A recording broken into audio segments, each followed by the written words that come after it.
अस्सलाम वालेकुम। आप देख रहे हैं यूट्यूब चैनल फारूक आला मोटरसाइकिल। हेलो सर, आज की वीडियो बताएंगे मरगाड के बारे में। मरगाड क्यों ख़राब होता है और क्यों अंदर से गल जाता है, इसकी क्या वजूहत। ये चेक करें, मरगाड हमने उतारा है, चेक करें इसके जो हालात आपके सामने हालात हो गए। ये चेक करें, अंदर से इसके पीस ही निकल गए हैं। इसका क्या रीज़न है और क्या तरीका का। नया तो लगवाना ही है, वो तो सभी को पता, फिटिंग कैसे करनी, कैसे लगना।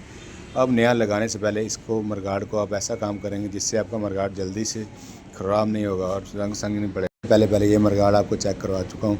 ये आपके हालात हैं, ये चेक करें अंदर से क्या हालात हो गए। जंग ने इसका की तबाही लगा दी। ये मरगाड फिटिंग करने वाले हैं। फिटिंग करने का तरीका तो काफ़ी सारी वीडियो में बता चुका हूँ। बस नया मरगाड फिटिंग करने से पहले हमने करना क्या है, ये चेक करें। ये न्यू मरगाड आपने लेना है। न्यू मरगाड लेने के बाद इसके अंदर आपने क्या करना है, पेंट शेंट करें या ये चेक करें। ये पेंट है आपके सामने, ये स्प्रे वाली बोतल है। ये अच्छे तरीके से 2-3 कोड लगाएंगे जितने इसके जोड़ शोड़ हैं सभी जोड़ों में लगाएंगे, जोड़ों के अंदर जज़ब कर सके। ठीक होगा, जोड़ों के अंदर पानी जाएगा, ये पेंट चला जाएगा, मरगाड अंदर से गलेगा नहीं, ख़राब नहीं होगा। अगर आपके पास टाइम है तो इसके अंदर कंपाउंड कराएं। अगर टाइम नहीं है, ये स्प्रे वाली बोतल मिलती है, ये करवा लें ईज़िली। तकरीबन 4 से 5 मिनट लगाने के बाद खुश्क हो जाती है। ये लगाएं, लगाने के बाद मरगाड की करें फिटिंग। मरगाड आपका कभी जंग नहीं डलेगा और अंदर से मरगाड गलेगा नहीं।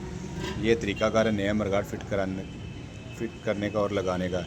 ठीक हो, ये मरगाड नया लगाएंगे, अंदर से जंग नहीं पड़ेगा, ख़राब नहीं होगा। ये आपके सामने 2 कोड मुकम्मल लगा देंगे। लगाने के बाद 5 मिनट रखेंगे, खुश्क होने के बाद फिटिंग कर देंगे। फिटिंग की वीडियो तो काफ़ी सारी लगा चुका हूँ। ये तरीकाकार नया मरगाड न्यू लगाने के बाद इसमें कंपाउंड या पेंट मारना ज़रूरी है। ये ज़रूरी, इससे मरगाड की ज़िंदगी बढ़ जाती है। ठीक होगा। जितने मेरे नए दोस्त चैनल पे आए हैं, वीडियो अच्छी लगे लाइक और सब्सक्राइब लाजमी करें, क्यों आने वाली मज़ीद वीडियो ऐसी दोस्तों तक पहुंच सके। मेरा नाम है इरफान खान। उम्मीद करता हूँ वीडियो आपको अच्छी लगी होगी। मिलेंगे नेक्स्ट वीडियो में, तब तक के लिए मुझे इजाज़त। ओके, अल्लाह हाफिज़।